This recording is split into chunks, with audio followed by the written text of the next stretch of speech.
पूरे देश में आचार संहिता लागू हो चुका है और इसका कारण है भारत में लोकसभा चुनाव होना है और लोकसभा चुनाव के मद्देनज़र बस्तर में भी इसका चुनाव होना है और यह जो चुनाव है 13 अप्रैल को मतदान का कार्यक्रम होगा और 4 जून को मतगणना होगी।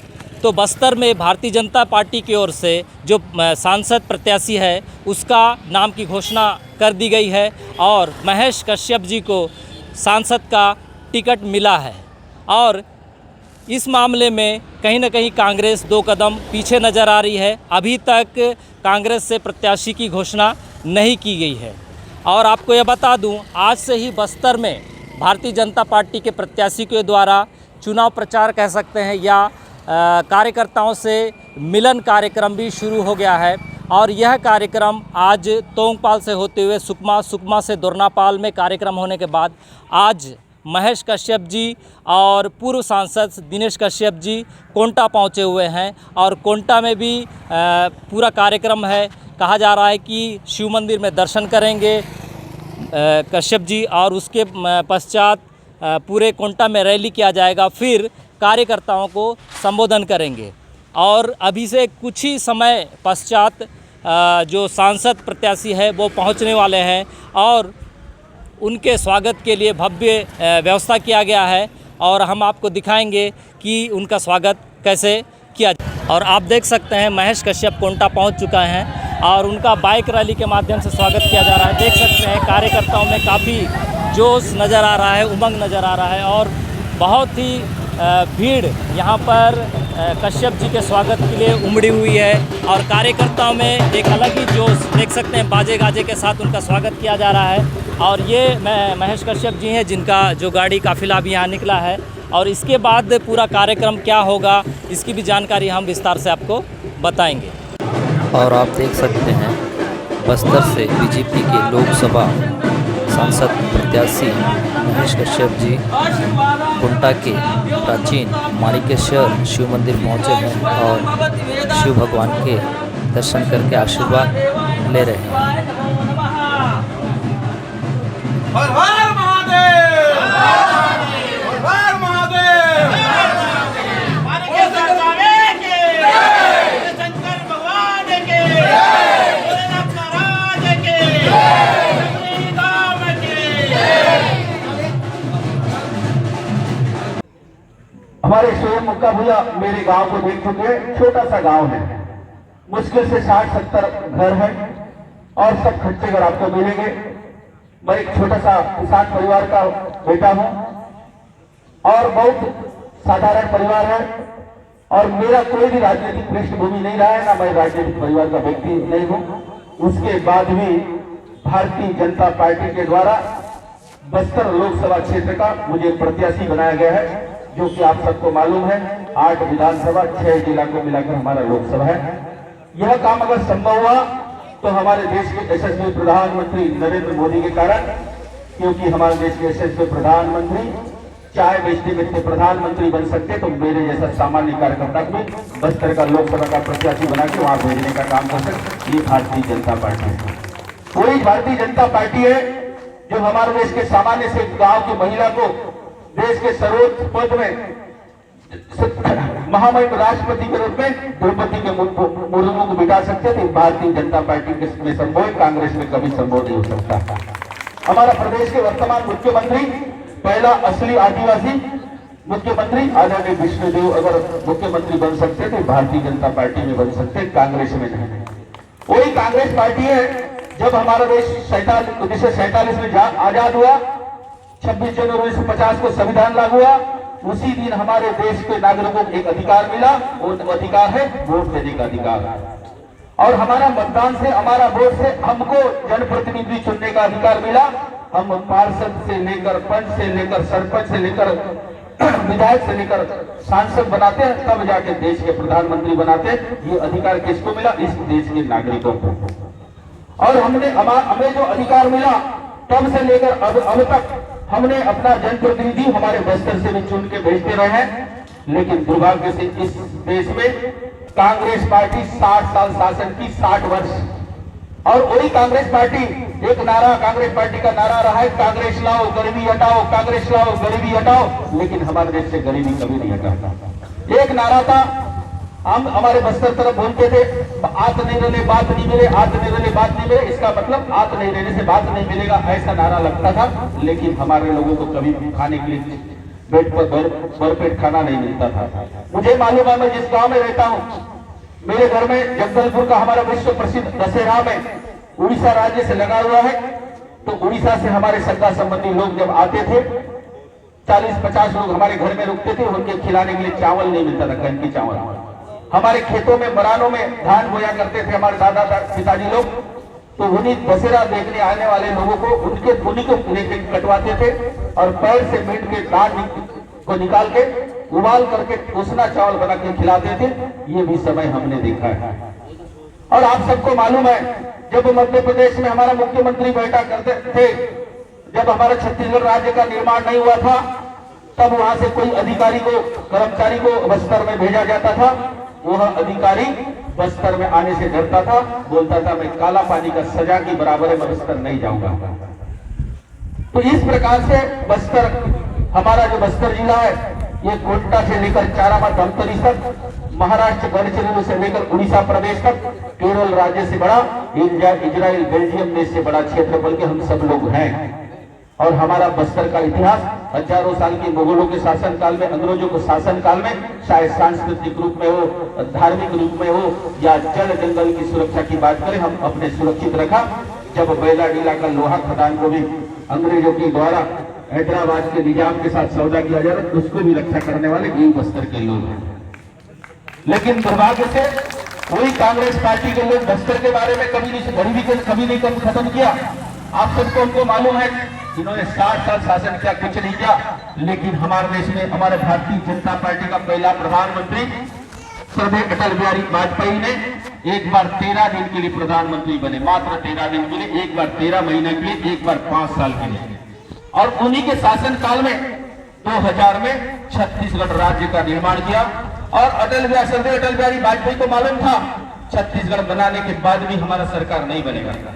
उनको सरकार का चिंता नहीं था, सत्ता का चिंता नहीं था, उनको चिंता था छत्तीसगढ़ का चिंता, बस्तर का चिंता।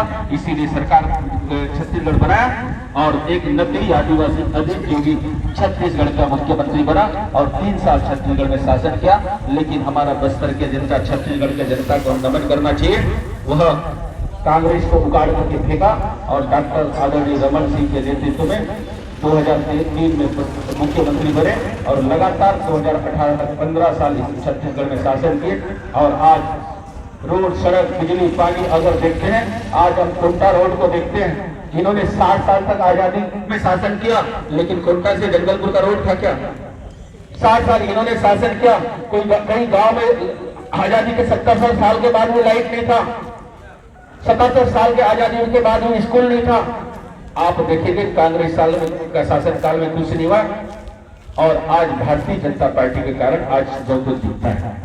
और आपको एक चीज और बता दूं, मैं छोटे समय हर जगह बताता हूं बात को। मैं छोटे समय, मेरे गांव 10 किलोमीटर जगदलपुर से, जब मैं घर से हम लोग खेत में जाते थे, हाईवे नेशनल रायपुर से विशाखापट्टनम रोड, डामर रोड देखता था, तो छोटे समय मैं अपने साथी लोगों को खेलते समय बताता था मैं डामर रोड देखा, डामर सड़क देखा, क्योंकि देखने को नहीं मिलता था। आज भारत के हर गांव में डामर सड़क दिखता है, तो श्रद्धेय अटल बिहारी वाजपेयी का देन है। कांग्रेस ने 60 साल शासन किया, नहीं बनाया। और हमारा बस्तर जो है आदिवासी बहुल क्षेत्र है, जनजाति बहुल क्षेत्र है। 5वीं अनुसूचियां लागू है, पेशा कानून लागू है। जनजाति समाज का कामकाज होने का विभाग, जिसको आज के डेट में मंत्रालय के रूप में जाना जाता है, कांग्रेसियों ने 60 साल तक उस आदिवासी समाज का विभाग को वेटनरी विभाग, पशु विभाग के साथ 60 साल तक जोड़ के रखा। ये कांग्रेस का चरित्र है। आदिवासी समाज को पशु के समाज सोचने वाले कांग्रेसी लोगों को, हमारे आदिवासी लोग उन्हीं को वोट देते हैं। अभी भी हमारे क्षेत्र से 6 बार विधायक बना के कवासी लखमा को विधायक बना रहे हैं। और हमारे श्रद्धेय अटल बिहारी वाजपेयी जी ने पहली बार भारत देश में आदिवासी समाज के लिए जनजाति मंत्रालय 1999 में बनाया। 60 साल शासन करने वाले नहीं बनाए। और ये लोग किसान हितैषी बताते हैं, जब 2003 तक कांग्रेस का मनमोहन सिंह मुख्य प्रधानमंत्री थे, उस समय धान का समर्थन मूल्य, जो मिनिमम समर्थन मूल्य 1370 रुपया 1470 रुपया के आसपास था। और जब 2014 में आदरणीय नरेंद्र मोदी प्रधानमंत्री बने, अभी कितना है धान का रेट? 2183 रुपया और 2203 रुपया दूसरा धान का। ये हमारा केंद्र का सरकार का समर्थन मूल्य कांग्रेस ने नहीं बनाया। ऐसे ही आदरणीय नरेंद्र मोदी जी ने आगे हमारे देश के गरीबों के, किसानों के लिए सोचा। मैं 2-3 योजना बताऊंगा। प्रधानमंत्री आवास योजना के लिए उन्होंने घोषणा किया, क्योंकि 2001 के 11 के जनगणना में जो भी परिवार 1 रूम 2 रूम कच्चे घर में रहता है, उनको प्रधानमंत्री आवास देने के लिए उन्होंने घोषणा किया। 2022 तक पूरा करेंगे और उन्होंने काम करते रहे किया। मैं को सरपंच था, मैं भी 100 के आसपास प्रधानमंत्री आवास मेरे द्वारा बनाया गया। जैसे ही 2018 में कांग्रेस का सरकार आया, प्रधानमंत्री आवास को बंद कर दिया। क्यों? क्योंकि मोदी का नाम होगा। और आप सबको मालूम है 5 साल प्रधानमंत्री आवास बनाया नहीं गया, 18 लाख परिवार को आवास से वंचित कर दिया। क्योंकि आवास के बारे में वो राहुल गांधी, इंदिरा गांधी, कांग्रेस वाले क्या जानते हैं? आपको पता होगा 4-5 महीना पहले आदरणीय नरेंद्र मोदी गुजरात के जामनगर में गरीबों के लिए जो प्रधानमंत्री आवास बना के एक कैंपस में बना के उनको देने का लिए घोषणा किया, तो उस दिन रो पड़े, उनकी आंखों से आंसू निकला और उन्होंने कहा, मेरी माँ जब दूसरे क्या बर्तन मांगती थी, मैं चाय बनाता था, उस समय मेरे को अगर ऐसी घर मिलता तो मैं भी अपने आप को सौभाग्यशाली मानता था। क्योंकि उनको मालूम है बारिश के समय में ऊपर से पानी टपकता है खाना खाते समय, तो जब खाना खाते समय पानी ऊपर से टपकता है कच्चे घर में, ताली को लेकर एक कोना में जाना पड़ता है जहां पानी नहीं गिरता, उधर पानी टपकता है, वहां के उठाकर दूसरे कोने में जाना पड़ता है। ये चीज किसको मालूम है? मोदी जी को मालूम है। वो राहुल गांधी, सोनिया गांधी, इंदिरा गांधी सोने की ताली में पैदा होने वाले को थोड़ी ना मालूम है, वो हमारे बारे में थोड़ी ना सोचेंगे। इस प्रकार से वो कांग्रेस का चरित्र रहा।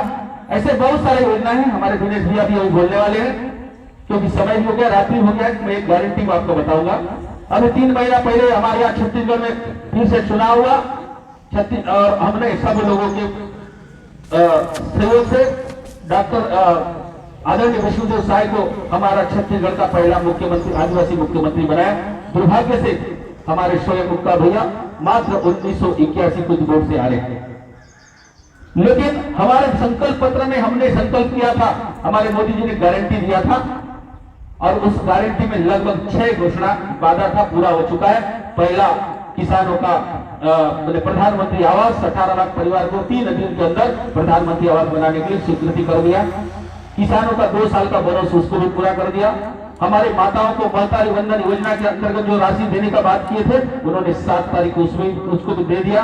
12 तारीख को हमारे किसानों का जो 917 रुपया अंतर का राशि देना था वो भी कर दिया। हमारे अयोध्या के भगवान राम का दर्शन करने के लिए संकल्प पत्र में लाया था, उसमें भी भेजने का चालू हो गया है। हमारे तेंदु पताक संग्रहों को 5,500 रुपया राशि देने का बात किया था, उसको भी अभी कोंडागांव में जंगल यात्रा के नाम से कार्यक्रम उसको भी ओपनिंग कर दिया। इस प्रकार से 5 गारंटी अभी पूरा कर दिया है। ऐसे गारंटी देने वाले प्रधानमंत्री हमारे पास है।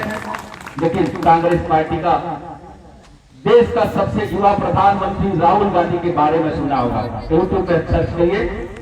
1985 में उड़ीसा राज्य की कालाहांडी में मेरे घर से मुश्किल से 150 किलोमीटर पड़ता है, 150 किलोमीटर। तो वहां उन्होंने भाषण दिया था 1985 में राजीव गांधी। और उन्होंने क्या कहा था राजीव गांधी? क्योंकि वहां सूखाग्रस्त हुआ था, वहां धान अनाज कुछ भी नहीं हुआ था। उन्होंने कहा था, मैं केंद्र से 1 रुपया भेजता हूं तो आपके पास 15 पैसा पहुंचता है, 85 पैसा गायब हो जाता है। ये कौन बोल रहा है? हमारे देश का प्रधानमंत्री।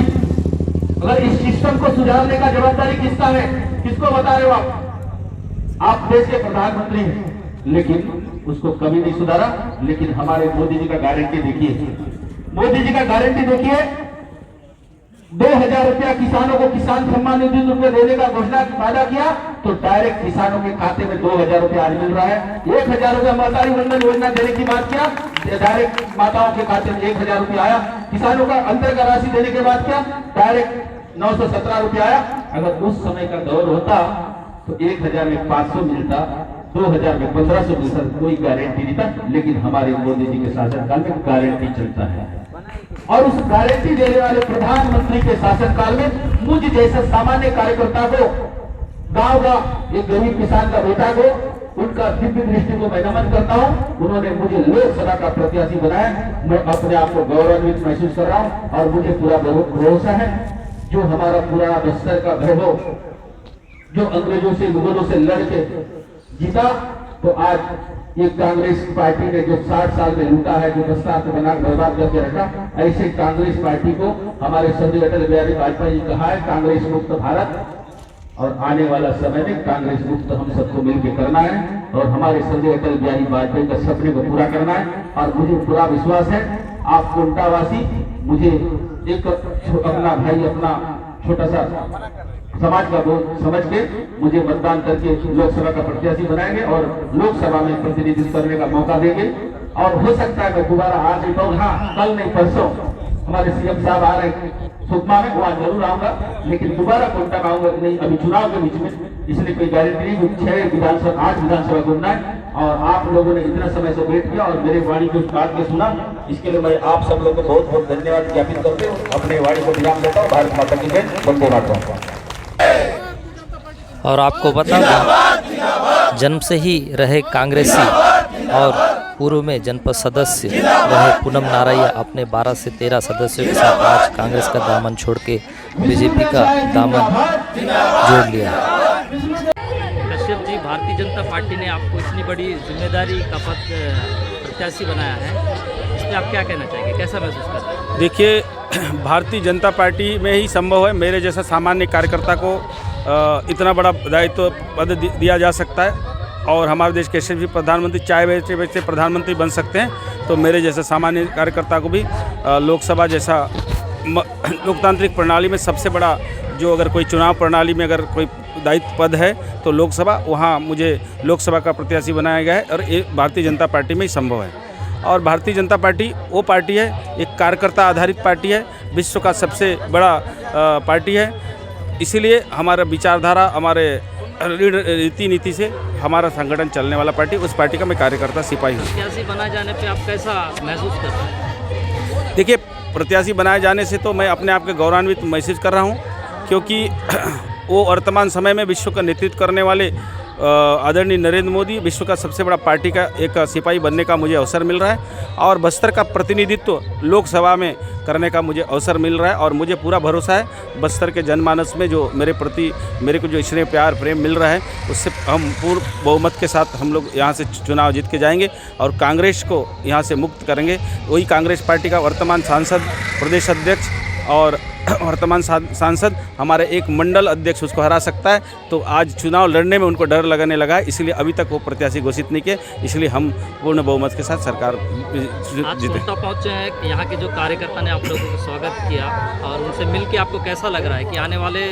चुनाव में रिजल्ट क्या हो सकता है? क्योंकि देखिए, कोंटा कांग्रेस के झोली में ये मतलब लोकसभा जो सीट था वो गया था, अब क्या लग रहा है? देखिए, कोंटा हमारा बस्तर जिला का आखिरी छोर है और कोंटा के जो यहाँ के युवा, महिला, पुरुष और यहाँ के नागरिकों के द्वारा मुझे भव्य स्वागत किया गया, मोटरसाइकिल के बाइक रैली से और फूल मालाओं से, तो मुझे अपने आप में गौरवान्वित महसूस हो रहा है। और अभी यहाँ के इस क्षेत्र से हमें पूर्ण बहुमत के साथ पूर्ण सब सहयोग मिलेगा और कांग्रेस को इस क्षेत्र से उखाड़ फेंकेंगे, क्योंकि हमारे स्वर्गीय अटल बिहारी वाजपेयी का सपना है कांग्रेस मुक्त भारत और बस्तर से हम कांग्रेस मुक्त करने जाएंगे। कश्यप जी, एक लास्ट सवाल है, कोंटा के लिए सबसे बड़ा समस्या भविष्य में पोलावरम बांध है। अगर आप सांसद बनते हैं तो पोलावरम को लेके और यहाँ के जो ग्रामीण हैं, यहाँ जो 10 गाँव डूब रहे हैं, उनके लिए क्या योजनाएँ हैं, क्या रोड मैप है आपके पास? देखिए, कोई भी योजना बने जनता के हित में बने,